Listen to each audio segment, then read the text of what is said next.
estemos a la expectativa de tu regreso. Gracias, Dios, por tu palabra, por tus promesas.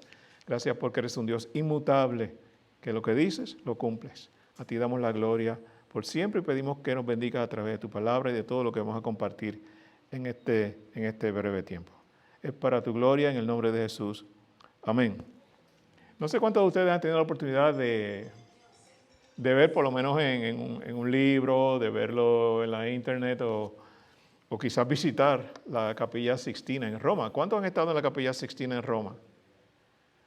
No, todavía no. Si me quieren pagar el pasaje, yo voy y les cuento mejor de lo que les voy a decir hoy. Quizá usted conoce de los frescos que, eso es una manera de pintura, ¿verdad? De los frescos que hizo en las paredes, en la bóveda, etcétera, de la Capilla Sixtina, Miguel Ángel. Te habrá oído escuchar acerca de ese gran pintor. Hay una escena bastante conocida que es la escena de la creación.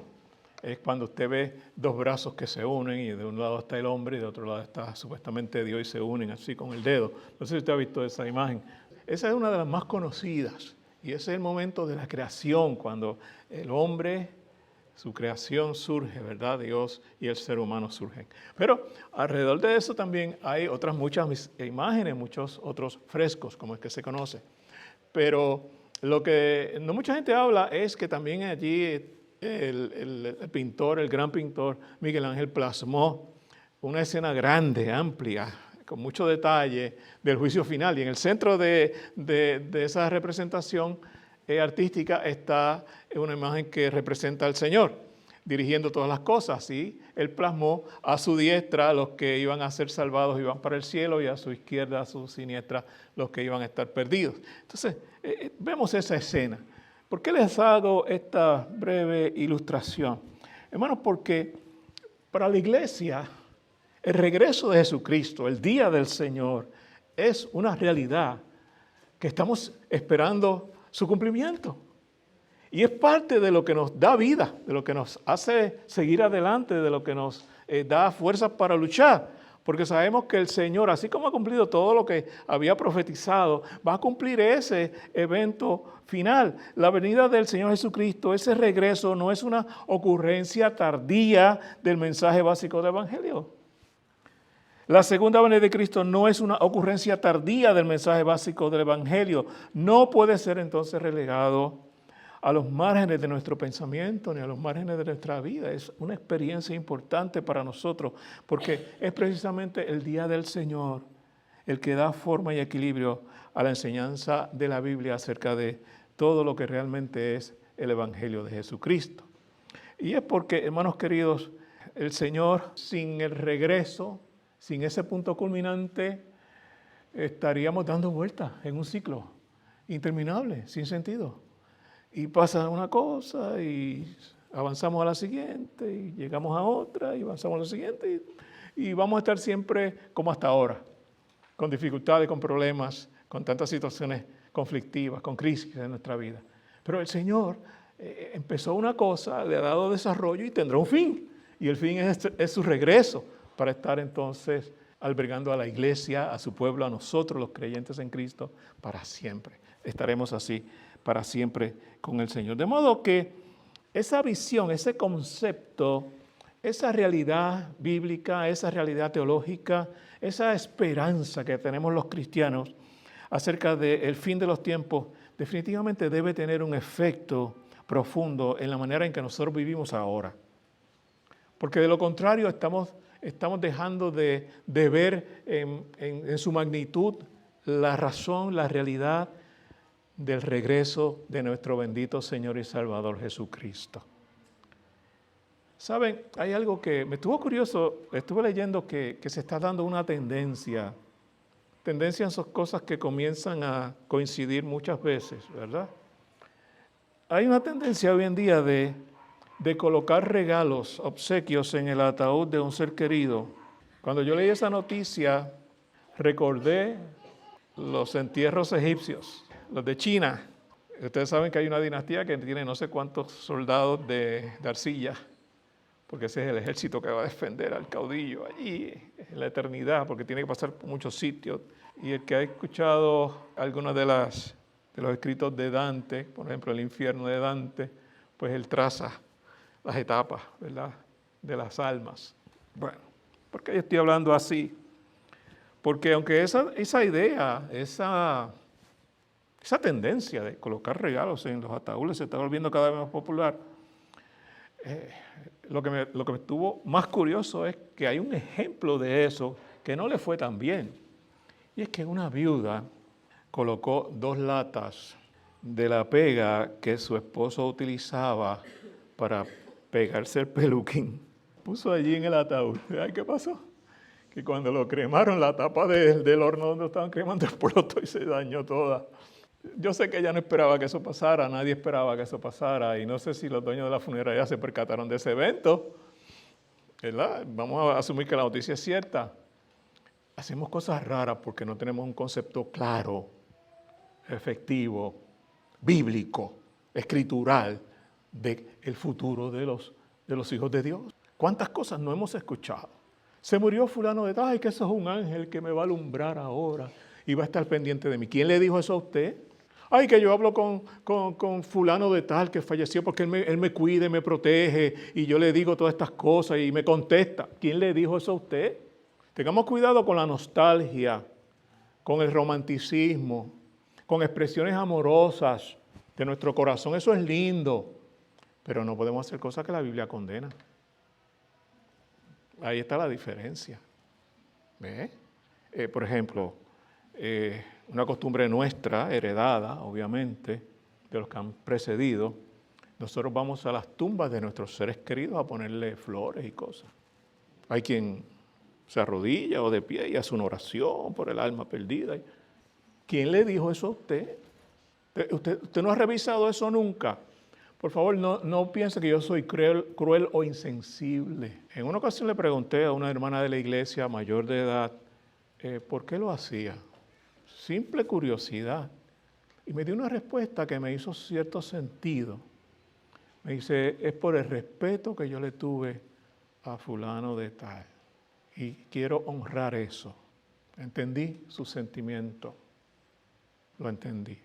Vuelvo y le digo, quizás les parezco insensible. Pero yo prefiero tener en mi mente los lindos recuerdos, que es lo que dice la palabra del Señor. Sus obras siguen con los creyentes que han muerto en Cristo. Eso dice la palabra de Dios. Sus obras siguen con ellos. Pero yo lo recuerdo. Y lo recuerdo bien. Y agradezco a Dios por todo lo que hicieron por mí. No sé si lo que yo le digo les altera negativamente, pero quizás es algo para reflexionar. Es importante que lo hagamos, porque la expectativa de lo que será el regreso de Cristo y la eternidad determina nuestra vida actual. Y muchas veces estamos afligidos sin razón. Otras estamos preocupados sin razón. Otra vez no pueden descansar en el sueño nocturno sin razón, porque Cristo viene y los muertos en Cristo resucitarán primero y los que queden vivos seremos transformados en un abrir y cerrar de ojos. El dolor, la tristeza, la pena que sentimos cuando un ser se nos va, eso no se va a acabar. Eso tiene que estar allí. Pero hay otras cosas, no nos dejemos atribular por lo que no podemos resolver. Y alegrémonos por los nuestros que han muerto en el Señor, porque están disfrutando de la eternidad, de la presencia de Dios en este preciso momento. Y nosotros aquí estamos manejando con unos días de calor, otros días de lluvia, unos días de fresquito, ¿me siguen? Con mala salud, con trabajo, a veces con supervisores que no consideran lo que se hace. No nos dejemos engañar por el enemigo, no nos dejemos engañar por la tradición, no nos dejemos engañar por la cultura. ¿Saben qué es la verdad de esto? Que Cristo viene. Y cuando Cristo venga o nosotros vayamos a su presencia, vamos a ver todo en una dimensión distinta, totalmente distinta. Pero en esta vida nos podemos aproximar mucho si creemos la palabra del Señor. Así que pensemos en eso. Mire, nuestra visión del fin de los tiempos, es la segunda vez que lo digo, puede tener un efecto profundo en la manera en que vivimos, en la manera en que actuamos en el presente. Probablemente algunos de los que están pendientes de las noticias del norte en cuanto a la iglesia, habrán conocido o habrán escuchado de Harold Camping. No sé si alguien de los que ha estado viviendo en Estados Unidos alguna vez escuchó de Harold Camping. Harold Camping era dueño de una de las cadenas, network, cristianas más grandes de Estados Unidos. Y Harold Camping fue ingeniero. Y no fue cualquier ingeniero. O sea, él se graduó de Berkeley. Y tenía una familia numerosa. Pero según la información que encontré, tenía casi 40 bisnietos. ¿Por qué lo traigo a colación? Porque el pueblo de Cristo anticipa el regreso del Señor. El pueblo de Cristo anticipa el día del Señor. Los apóstoles fueron instruidos de que Cristo regresaría y especificó algunas condiciones. Y a lo largo del Nuevo Testamento y algunas profecías del Antiguo Testamento vemos diferentes escenarios de maneras posibles de cómo viene el Señor y qué va a hacer el Señor. Y eso ha dado lugar a varias interpretaciones, pero una cosa no cambia: Jesucristo viene. Y nosotros tenemos que estar a la expectativa de ese gran evento. ¿Qué pasó con Harold Camping? Pues que sabía mucha matemática. Se metió a hacer cálculos matemáticos para descifrar el código de la Biblia y así poder predecir el regreso del Señor. Dijo que Jesucristo vendría en el 2011. Estamos en el 2023. Algo pasó. Se equivocó. Después de una leve crisis de varios días que se escondió, tuvo que admitir públicamente: me equivoqué. Entonces no, lo que pasa es que sí, eso ocurrió, pero no fue físicamente, fue en el ámbito espiritual. ¿Qué somos? Te diré: ¿en serio, pastor? Sí, eso fue lo que él dijo. Pero no se extrañen. En mi juventud yo caminé un rato breve con los testigos de Jehová. No sé si hay alguien testigo de Jehová aquí. En los años 70, cuando yo estaba en la escuela superior, y ellos profetizaron que el Señor venía, me parece que en el año 79. Y tuve una compañera de escuela, era testigo de Jehová, vecina. Y la recomendación de los líderes de la iglesia, de los testigos de Jehová era: olvídense de seguir estudiando en las universidades, olvídense de hacer otros negocios, vamos a esperar el regreso del Señor. Terminó la escuela superior, no estudió más.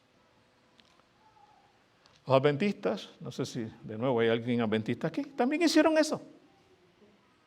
También hicieron eso. Y algunos se apartaron a los montes y todo eso. Y hubo grupos así, también una secta como la de Jim Jones, algo parecido. Y otro por allí, David Koresh también, ¿verdad? Esos son perfiles antibíblicos. Mire, hermano querido, puede ser el personaje más reputado en el mundo entero. Si te dice: Cristo viene tal día, no le crea. Porque la Biblia dice que nadie lo sabe. Es más, la Biblia dice que ni aun el Hijo lo sabe. Explíqueme entonces cómo un muchachito, ingeniero, graduado de la universidad, que sabe mucha matemática, puede determinar el código bíblico. ¿Quién le dijo que la Biblia tiene un código? La Biblia tiene a Cristo. Desde el Génesis hasta el Apocalipsis. Ese es el hilo de sangre que corre por todas las páginas de la Escritura.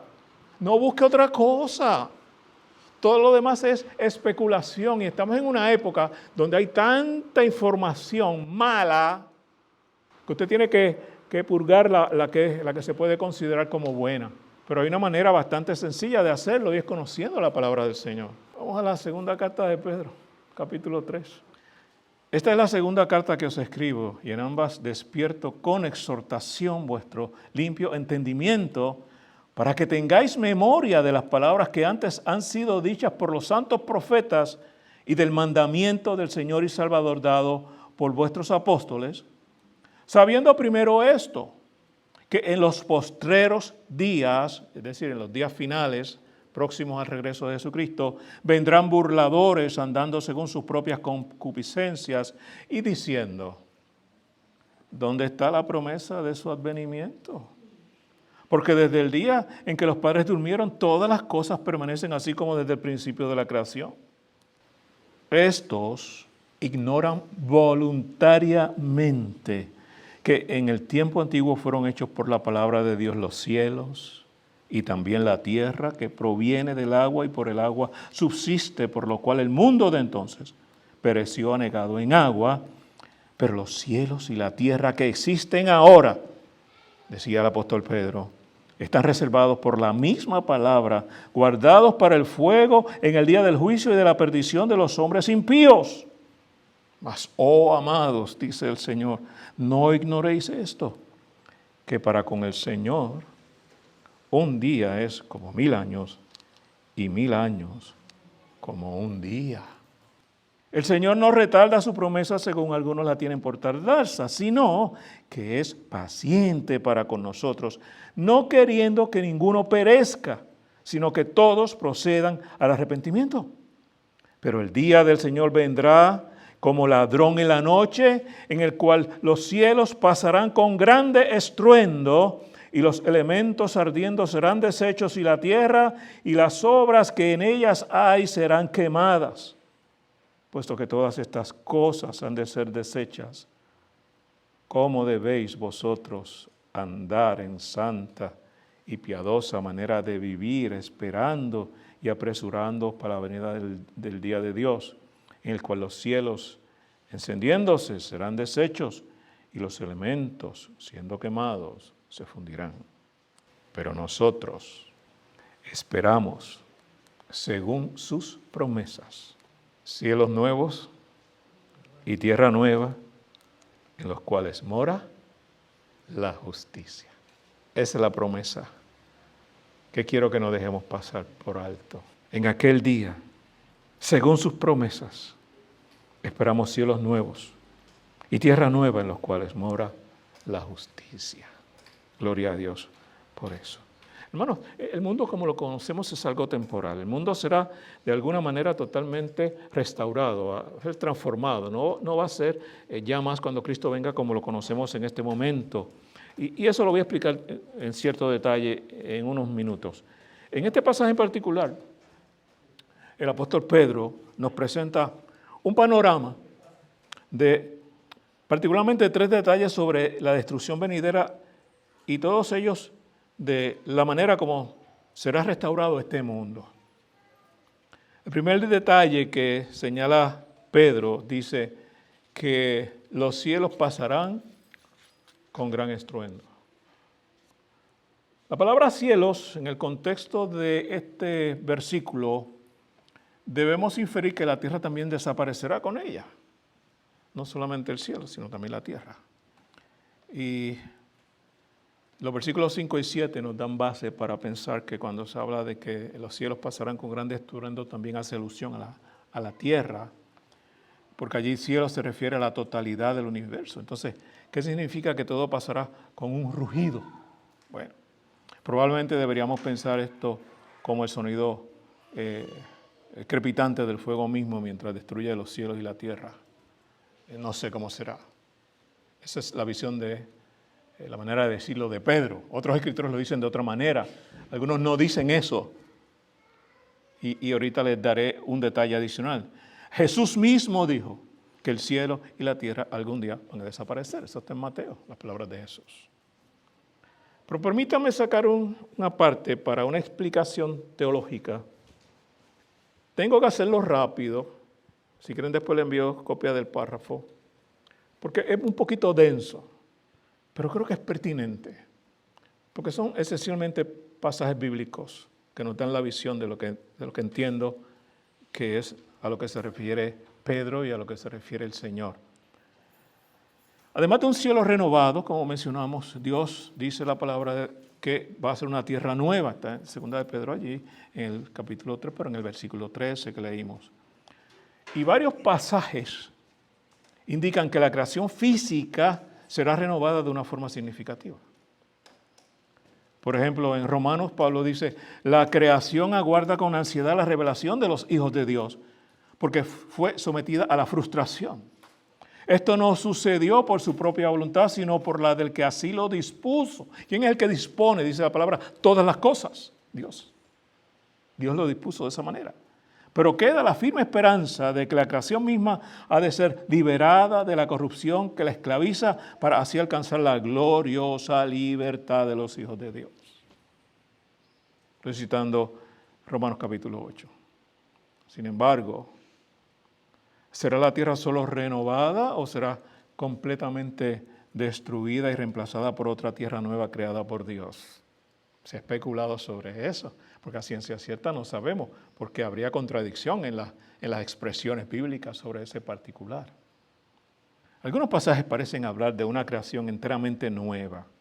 Por ejemplo, el autor de Hebreos cita el Salmos 102. Nos dice de los cielos y la tierra, ellos perecerán, pero tú permanecerás para siempre. Todos ellos se desgastarán como un vestido, los doblarás como un manto y cambiarán como ropa que se muda. Hebreos capítulo 1, versículos 11 y 12. Después nos dice que Dios ha prometido, en el capítulo 12 de Hebreos, una vez más haré que se estremezca no solo la tierra, sino también el cielo.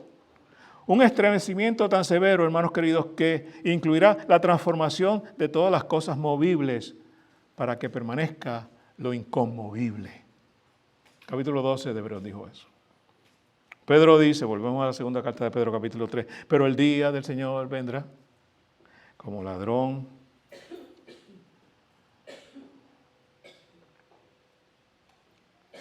Como ladrón es repentinamente. ¿Está bien? O sea, la gente ha especulado mucho sobre esa frase. El ladrón en la noche viene repentinamente. Usted no lo espera. Yo tengo un sueño bien liviano y a veces el gatito de la vecina brinca por la verja y hace cualquier revolución. Yo me desperté y, como dicen, paro la oreja.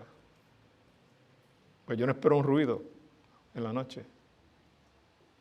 Nosotros anticipamos el regreso de Cristo. Deseamos el regreso de Cristo. Vivimos por el regreso de Jesucristo. Pero no debemos desvelar para que Cristo venga. Él va a venir cuando usted no se da cuenta a lo mejor. De hecho, hay una expresión bíblica que dice, cuando digan que todo es paz y seguridad, entonces, ay, es que viene el Señor. O sea que con toda seguridad no va a venir hoy en ese sentido, ¿no? Dios puede venir hoy y puede venir mañana, pero en ese sentido, ¿no? Que nos da paz a nuestras vidas como creyentes. Porque de eso se trata la palabra, de darnos consuelo, de darnos esperanza, de darnos conocimiento, para que aguardemos las cosas de la manera que Dios quiere que aguardemos. En este caso, vigilantes, que eso lo diremos más adelante. Porque Dios no nos salva para que seamos holgazanes, sino para que seamos hombres y mujeres laboriosos. De eso es de lo que se trata. Entonces dice, en aquel día los cielos desaparecerán con un estruendo espantoso, dice Pedro. Los elementos serán destruidos por el fuego y la tierra, con todo lo que hay en ella será quemada. Lo leímos hace un momento en el versículo 10. En Apocalipsis hay una descripción similar. Juan dice, Apocalipsis 20, ya al final, donde vemos el regreso de Cristo, dice, de su presencia huyeron la tierra y el cielo. Huyeron de su presencia la tierra y el cielo, sin dejar rastro alguno. Añade Juan, en el siguiente capítulo de Apocalipsis, en el 21. Después vi un cielo nuevo y una tierra nueva, porque el primer cielo y la primera tierra habían dejado de existir, lo mismo que el mar. ¿Cómo compaginamos estas versiones, estas presentaciones, estos escenarios, estas escenas del día del Señor? ¿Será que la tierra va a ser aniquilada totalmente? Aquí no va a quedar absolutamente nada. Un caos total y todo eso. ¿O será que Dios va a ir restaurando en alguna medida? Bueno, les voy a contar lo que los que estudian más que yo han dicho. Dentro del mundo protestante ha existido cierto desacuerdo sobre si la tierra será destruida completamente y reemplazada, o si en cambio será renovada y cambiada. O sea, esas dos posiciones. Si será destruida completamente y reemplazada, o si solo será cambiada y renovada. Son dos puntos de vista de interpretación teológica. Ore al Señor y usted se convence de lo que le diga la Biblia a su corazón y a su vida. Finalmente eso para mí no es relevante. Para mí es relevante que Cristo venga y me vaya para la eternidad. Yo siempre les recomiendo en esas cosas así. No, usted ni pito ni flauta, no se rompa la cabeza, ni pelee con otro creyente, y mucho menos con un inconverso que no conoce la palabra. Y si la conoce mal. Aguardemos que Cristo viene. Esa es la verdad central. Que Cristo viene. Y todos los redimidos estaremos con Él. Para siempre, con el Señor. Uno de los estudiosos de la Biblia, de hecho fue, creo que el primer libro de teología que yo compré cuando empecé joven, fue el de Berkhoff. Berkhoff fue un pastor reformado, escribió su teología sistemática y usualmente no se utiliza Berkhoff en los seminarios porque es muy duro.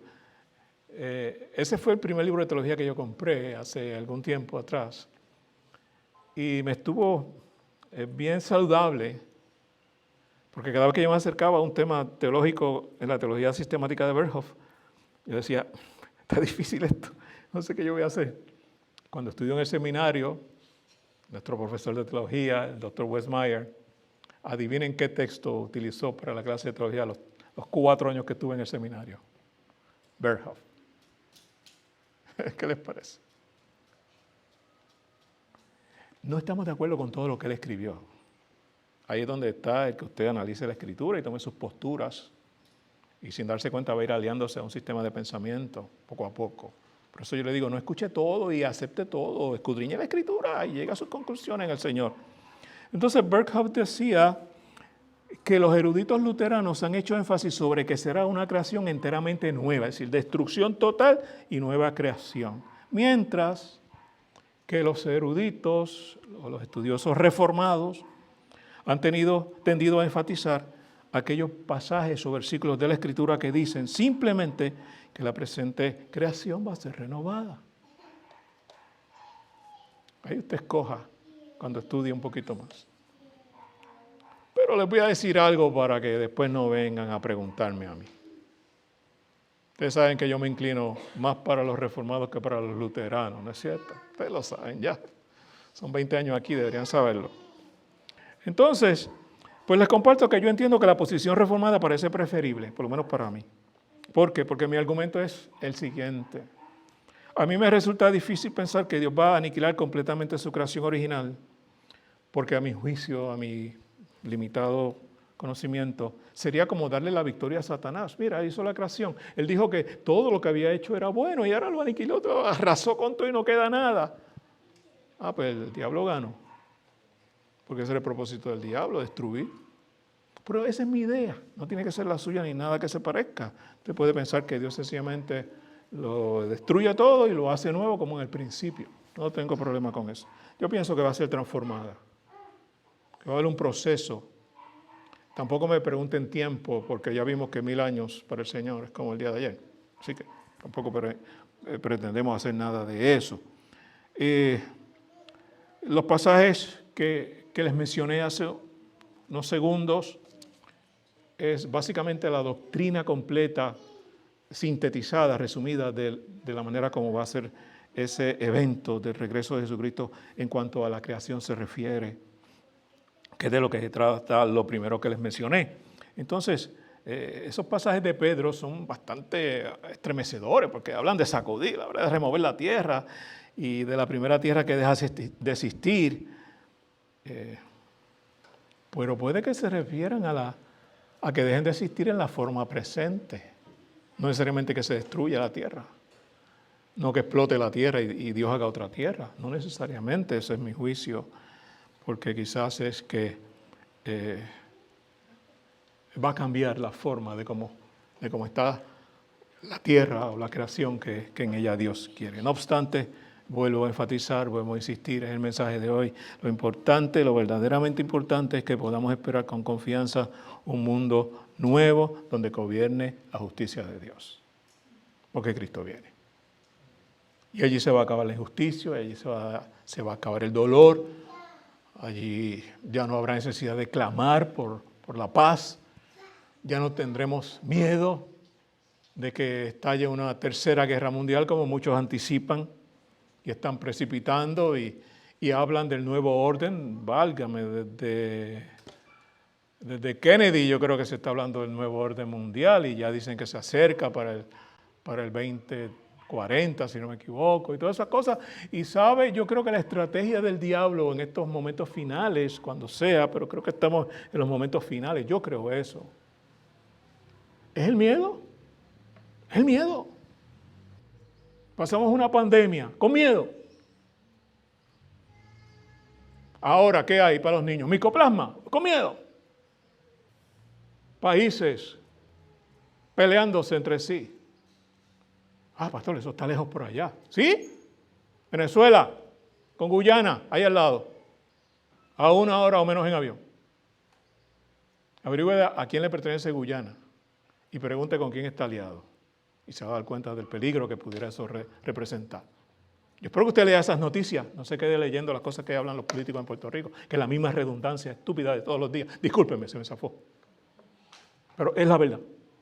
Se zafó porque eso es lo que yo siento. O sea, redundan en lo mismo, en lo mismo, en lo mismo. Yo voy a reformar la educación, dime cómo. Yo voy a reformar la justicia, dime cómo. Yo voy a transformar la energía, ¿cómo? Todos hacen cambio, todos se inventan un mundo de pajaritos embarazados. Porque desde que yo tengo conciencia política me vienen hablando de las mismas cosas. Vamos a una pregunta más importante, que quizá usted se ha hecho en algún momento. Pero ¿por qué Dios no viene ahora y acaba ya con esto? Porque aquí ya yo estoy como que muy ansioso, muy ansiosa. Ay, Señor, pero acaba con esto ya. Yo quiero que tú vengas. Y siempre le hablo de los dos sectores que anticipan el regreso de Cristo. Unos que dicen, ay Señor, ven pronto ya, porque así yo me voy y no tengo que pasar por la gran tribulación. Y hay otros que decimos, Señor, ven pronto ya, no importa la tribulación, tú me vas a guardar, voy para adelante en el nombre de Cristo. Hermano, no se olvide de una cosa, algún día usted va a tener que morir. Si no muere, es transformado en la llegada de Cristo. Así que no se aferre mucho a este mundo. Anticipar el regreso de Cristo debe ser un evento gozoso para la iglesia, para los hijos de Dios. Un evento gozoso. Porque el regreso de Cristo tiene dos lados, como una moneda. Un lado oscuro, tenebroso, doloroso, triste, para los no creyentes en Cristo. Y otro glorioso para la iglesia. Pregúntese, ¿en qué lado usted está? ¿En el de los que no son iglesia o en la iglesia de Jesucristo? No en la alianza, no en los bautistas, no en los pentecostales, no en los presbiterianos. ¿En qué lado del cuerpo de Cristo usted está? ¿En el lado de los salvados o en el lado que Miguel Ángel puso a la izquierda en aquel fresco que plasmó en la Capilla Sixtina, que serán enviados al infierno? ¿Por qué Cristo no viene hoy? ¿Por qué no ha venido ya? Segunda carta de Pedro, esta vez en los versículos 8 y 9. Mas, oh amados, no ignoréis esto, que para el Señor un día es como 1000 años y 1000 años como un día. El Señor no retarda su promesa, según algunos la tienen por tardanza, sino que es paciente para con nosotros, no queriendo que ninguno perezca, sino que todos procedan al arrepentimiento. Diciéndolo de una manera ruda, quizás irreverente. ¿Sabe por qué Cristo no ha venido? Por los millones de gente que no acaban de convertirse a Cristo, que se siguen resistiendo y resistiendo y resistiendo, y uno predicándoles y predicándoles y no se convierten a Cristo, y no se convierten, y ponen peros y peros y peros y peros. Por culpa de esas, Cristo no ha venido, porque Él está dándole tiempo. Entendamos algo, usted no sabe si tiene tiempo o no. No juegue con ese asunto, con esa cuestión. Usted no sabe si le queda tiempo. Miguel, mire, gracias a Dios, un hombre saludable, robusto. Un día se trepó en una escalera y por poco se mata. ¿Verdad que tú no pensaste que te iba a caer? Usted quizás no piense que Cristo venga hoy o mañana. O quizás no piense que usted va a ir hoy al juicio de Dios, porque va a morir hoy. Y yo preciso hacerle una pregunta. ¿Está usted preparado, preparada para el encuentro con Cristo? No venga con argumentos bobos, a mí no me venga con bobería, porque yo estoy grandecito. O somos parte del pueblo de Dios, o no somos parte del pueblo de Dios. Y quienes somos parte del pueblo de Dios, tenemos unas características que no tiene el mundo pecador. ¿Por qué? Porque reflejamos el fruto del Espíritu, que no se puede imitar. El diablo no puede imitar el fruto del Espíritu. El diablo no puede imitar el amor que Dios da, ni el resto de los frutos, de las partes del fruto que Dios enumera en la Escritura. No nos engañemos. Usted no sabe cuándo será su encuentro con el Señor. Pues más vale que esté preparado o preparada. Hoy, ahora, aquí, en este momento. Porque si Cristo no viene en los próximos minutos, quizás usted se muera ahí, le da un infarto y se murió. Ay, qué trágico es el pastor. Le acepto lo que me diga, pero no use trágico, diga realista. Diga realista. Nuestros días aquí están contados y el único que sabe y lleva la cuenta es Dios. Ninguno de nosotros la lleva. Bueno, pues hay que estar entonces alerta. En los últimos días vendrá gente burladora que siguiendo sus malos deseos se mofará. Por ahí hay gente que dice que Dios ni existe. En estos días he estado escarbando cosas que usualmente no escarbo. No, escarbo. Cuestionando la existencia de Dios. La realidad de una creación. Ahora mismo no recuerdo el apellido. Este hombre muy conocido, inteligentísimo, Stephen algo, el de la silla de ruedas. Él decía que Dios no existía. Si no se convirtió minutos antes de la partida, se fastidió su alma. Un hombre que produjo tanto para la ciencia. Y por favor tampoco vengan con el mito ese de que la ciencia y Dios no se reconcilian. Eso es mentira del diablo. La ciencia y Dios son reconciliables. Lo que pasa es que usted se empeña en decir lo contrario, pues lo va a decir. Y no es que la ciencia confirme a Dios, es que Dios hizo la ciencia. Siempre todo comienza en Dios. No comencemos al revés. Entonces, aquellos que cuestionan la demora de regreso de Cristo no lo hacen como espectadores simplemente neutrales. No, se están poniendo violentos. Muestran abiertamente su hostilidad hacia los que enseñamos la doctrina de que Cristo regresará. La palabra burlarse que se usa en ese versículo que acabamos de leer nosotros en Pedro proviene de la misma palabra usada para describir la burla que recibió Jesús cuando lo estaban crucificando, cuando estaba allí en el madero de tormento. Esa misma expresión, esa misma carga de burla. Tú no eres hijo de Dios, tú no eres Dios. ¿Qué Dios, muchacho? Vamos a acabar contigo. Pero sabiamente ya el Señor había enseñado, cuídense no del que puede dañar el cuerpo, sino del que puede dañar el alma.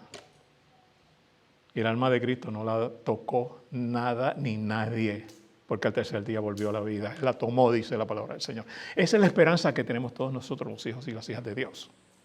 A veces no relacionamos la experiencia de Cristo con nuestra experiencia de vida, pero así es. Pedro enfrenta entonces, se va de frente allí, la negación de esa segunda llegada de Jesús como juez.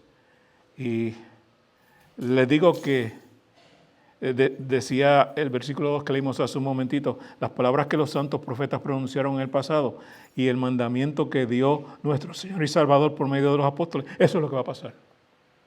Eso es lo que va a pasar. Y si verificamos muy rápidamente los hechos, eso nos va a recordar cuando Jesús dijo, pero sepan esto, que si el dueño de la casa supiese a qué hora de la noche venía el ladrón, se quedaría despierto y no dejaría que su casa fuera destrozada. Eso está en el Evangelio de Mateo, el capítulo 24 de Mateo. Pero es que el Antiguo Testamento nos habla de eso también. Isaías dice, he aquí el día del Señor viene cruel, con ira y ardor de ira, para convertir la tierra en desolación y extirpar de ella a sus pecadores. Sí. La demora de Dios ha debilitado, yo sé, la fe de algunos. de algunas. Yo vengo escuchando eso desde que era muchachito o muchachita. Y Cristo no acaba de llegar. Esos son cuentos de camino. Eso es lo que dicen los pastores y los evangelistas para ganar chavo y para hacerse ricos y millonarios. Hay unos cuantos malvados y malvadas por ahí que eso es lo que hacen, dar un espectáculo y endiosarse y sentirse orgullosos y orgullosas de que hacen tal cosa en el nombre de Dios. Pero los siervos y las siervas de Dios son como los apóstoles humildes, reconociendo su ganancia, su gloria y su bendición en el cielo, últimamente, y en el presente, porque Dios está con ellos. Como Esteban, cuando fue apedreado hasta la muerte. ¿Qué hizo Dios con Esteban? Les permitió ver la gloria del Señor. Yo no quiero que me apedreen. Yo preferiría esperar ver la gloria del Señor cuando Él me lleve a la eternidad, pero no así apedreado. Pero que sea hecha la voluntad de Dios en nuestras vidas. ¿Qué es eso? ¿Es hora de irme? Oh, sí. El mensaje es de 4 páginas. Estoy comenzando la número 3, ¿sabe? Si usted tiene que irse, pues quédese, que no debe irse. Sí, esa demora ha debilitado la fe de algunos creyentes. De eso estoy hablando. Pero su segunda venida, su regreso, es algo seguro y es simple. Ya le hemos leído a Pedro varias veces. Hemos leído Apocalipsis, hemos leído Isaías, hemos hecho referencia a los Salmos. Pedro da esas 2 razones para la demora. Primero, que el cálculo del tiempo de Dios no es el mismo que el cálculo de los humanos. Le pasó a aquel supuesto predicador, el ingeniero que dijo que en el 2011 venía el día final. La mención de un día es como 1000 años nos da evidencia de eso, ¿verdad? Haciendo referencia al Salmo 90 nuevamente.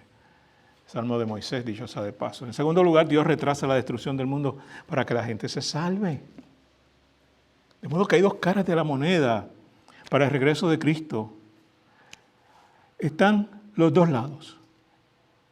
La parte buena está en el capítulo 2 de 2 de Pedro, versículo 9. Dice, entonces el Señor sabe librar de la prueba a los piadosos y guardar a los injustos bajo castigo hasta el día del juicio.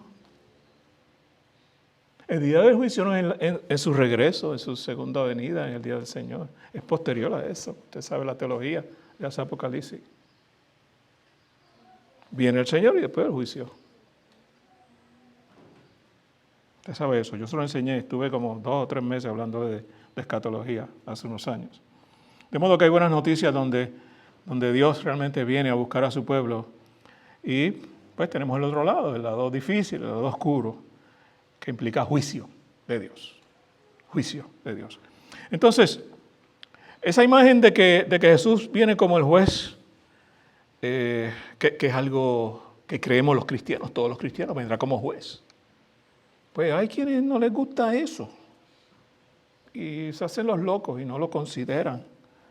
Pero en el Nuevo Testamento, para lo que nosotros traducimos juicio, la palabra griega que más se usa, se escribe de esta manera, kirisis. ¿A qué le suena esa palabra? A crisis. Eso es el juicio de Dios. Se va a desatar una crisis. Pedro habla de la ira, del juicio, a través de toda su carta, ¿verdad? Jesús habla más del juicio que cualquier otro escritor bíblico. Busquen las palabras de Jesús. De manera que eso es real. No podemos sacar unas partes que nos gustan de la Escritura y otras que no nos gustan. Y pues me quedo con esta y no me quedo con aquella. La palabra de Dios es la palabra de Dios. Usted admite la palabra y acepta la palabra de Dios tal y como Dios la dejó para nosotros. Que hay cosas que no entendemos, que de momento quizás no las podemos armonizar. Dele tiempo al Señor. Él sabe lo que necesita hacernos entender y sabe por qué diferimos unos de otras ideas para que podamos entender mejor el mensaje del Señor. Yo sé que algunos de ustedes están viendo esta botellita desde allá, ¿verdad que sí? ¿La ven? Pero yo estoy viendo cosas que ustedes no están viendo. Yo estoy viendo la marca. ¿Ven? Dios nos ha presentado diferentes escenas a lo largo de la Escritura. El mismo libro de Apocalipsis tiene muchas escenas. ¿Cómo compaginarlas? Bueno, para la mayoría no es fácil, pero una realidad hay. Viene juicio de Dios para el pecador y viene gloria de Dios para los creyentes, porque Cristo viene. Eso es indudable. Entonces, aquellos falsos maestros a los que Pedro originalmente hacía referencia, dudaban de la enseñanza de regreso de Jesucristo. Falsos maestros al fin. ¿Por qué? Porque ellos vivían, como les mencioné, de algunos predicadores y predicadoras, pastores y evangelistas y todo este tipo de género de ministros y ministras y todo ese tipo de cosas. ¿Vivían para qué? Para la alabanza humana, para que los enaltecieran. O en cambio, pues, no a eso, porque es la prohibición, porque eran libertinos sexualmente hablando. O otros eran avaros, ¿verdad? Yo no estoy en contra de la prosperidad. Lo que pasa es que la prosperidad no es como la pintan por ahí, que esa es la gran bendición de Dios, porque si no los pobres están fastidiados. ¿Por qué digo eso? Porque la palabra dice que los pobres los tendremos siempre entre nosotros. Y es parte de nuestra responsabilidad como creyentes, si somos un poquito menos pobres que otros, ayudarlos en lo que podamos. Y que bueno, ojalá que todos sean multimillonarios económicamente hablando, pero que sean más ricos todavía en gracia delante de Dios. De eso es de lo que se trata, lo que dice el Señor. Bueno, termino, tengo que terminar. Gálatas, Pablo en Gálatas dice, no se dejen engañar, Dios no puede ser burlado porque todo lo que uno siembra, eso también va a cosechar, va a cegar, ¿verdad? Así que qué triste por los que se pierden. Deberíamos de seguir orando y ayudándolos a entender el mensaje de Dios, porque no les va a ir bien por la eternidad. Ahora bien, enfatizo esta última parte. El fin llegará de repente, como ladrón en la noche, sin previo aviso, de manera inesperada. Lo encontramos también en Mateo 24. Jesús dijo que el tiempo de su regreso es un misterio sellado, conocido solo por Dios Padre. No se deje engañar. No se deje engañar. Ni siquiera los ángeles del cielo saben el día y la hora en que Cristo regresará. Es como en el ejército. El general y los demás oficiales tienen cada uno su poquito de conocimiento de lo que está pasando a nivel general. Y el soldado raso abajo recibe las órdenes que le dio su teniente, su capitán o su sargento. Pero no sabe lo que está pasando allá arriba en la oficina de general, con aire acondicionado quizá, o una caseta con aire acondicionado donde no caen las bombas ni los drones. Solo Dios sabe cuándo Cristo regresará. Pero de que regresa, regresa, dice la palabra del Señor. Así que, aunque eso es un misterio, como decía Pablo también a los tesalonicenses, porque ustedes mismos saben que el día del Señor vendrá como un ladrón en la noche, lo vuelve a mencionar. Pero vosotros, hermanos, también en Tesalonicenses dice, no estáis en tinieblas para que aquel día os sorprenda como un ladrón. Miren esos dos pensamientos de Pablo en la primera de Tesalonicenses, uno en el capítulo 5, versículo 2 y otro en el versículo 4. Hermanos, no estáis en tinieblas, no están en tinieblas para que aquel día os sorprenda como ladrón. El Señor, miren el contraste, vendrá como ladrón en la noche. Pero ustedes tienen la suficiente luz y claridad para que no los sorprenda como un ladrón. Y ahora, el Señor viene como ladrón en la noche. Y va a sorprender al que no esté aguardando el regreso de Jesucristo. Cuando yo envío a buscar algo por UPS, ya yo sé más o menos la hora del día que la guaguita pasa por la urbanización. Y cuando yo oigo ya el ruido de la guaguita, hasta los nenes saben el ruido de la guaguita de UPS, yo me pongo en alerta. Será mi paquete hasta que siento el ruido que está estacionado frente a la casa. Pues yo no sé si ahí viene mi paquete, pero sé que la guagua está por ahí. Yo no sé cuándo Cristo viene, va a venir como ladrón en la noche. Pero yo como cristiano sé que Dios está por ahí, que Cristo está por llegar en cualquier momento y que lo que tenemos es que estar esperando el paquete de la eternidad. El paquete en el sentido de regalo, ¿verdad? Gift, de la eternidad, el obsequio de Dios, el don de Dios. De eso es de lo que se trata la expectativa de los hijos del Señor. Por tanto, dice Tesalonicenses, estén despiertos porque no saben qué día vendrá vuestro Señor. Mateo 24. Y entonces dice Pablo a los Corintios, mirad, te digo un misterio, no todos dormiremos, pero todos seremos transformados. En un momento, en un abrir y cerrar de ojos, a la final trompeta. Porque se tocará la trompeta y los muertos resucitarán incorruptibles. Y nosotros, los que hayamos quedado, seremos transformados. Los psicólogos asumen que una persona promedio normal parpadea entre 10.000 y 20.000 veces al día. Póngase a contar las veces que parpadea usted, a ver a cuántas llega. ¿Parpadea solamente una vez? Haga así. ¿Qué dice el Señor? Que su regreso será como parpadear nuestros ojos. Así que no es cuestión de que usted diga, mira el satélite, lo vieron llegar por allá como hacen con Santa Claus. Dios no es Santa Claus. Cristo no es Santa Claus. No llegó primero a Europa y después va a llegar a la zona del Nuevo Mundo. Y no va a llegar primero a la costa este de Estados Unidos y después va a llegar a la costa oeste. No, el Señor vendrá para todos. Porque dice la palabra, todo ojo, es decir, todo ser humano viviente lo sabrá. Todo ojo lo verá. Así que termino diciendo con dos preguntas que son retantes, pero que es la realidad. ¿Cómo deberemos vivir nosotros en este tiempo? ¿Qué debemos hacer en este lapso de espera del Señor? Bueno, Pedro nos responde en el versículo 11 también. Exploren ese capítulo 3, esos versículos. Dice, puesto que todas estas cosas han de ser disueltas, ¿qué clase de personas debéis ser en una vida ¿qué clase de personas debéis ser en una vida de santidad y piedad? ¿Tenemos la solución? Santidad y piedad. ¿Vivimos en santidad? ¿Estamos viviendo en piedad? Pues qué bueno, porque cuando el Señor venga, quizá en un parpadeo nuestro ya estaremos en el cielo con Él. Pero hay que hacer nuestra parte. Santidad, sin la cual nadie verá al Señor. Piedad. Implica compasión, implica paciencia, implica servicio, implica compromiso.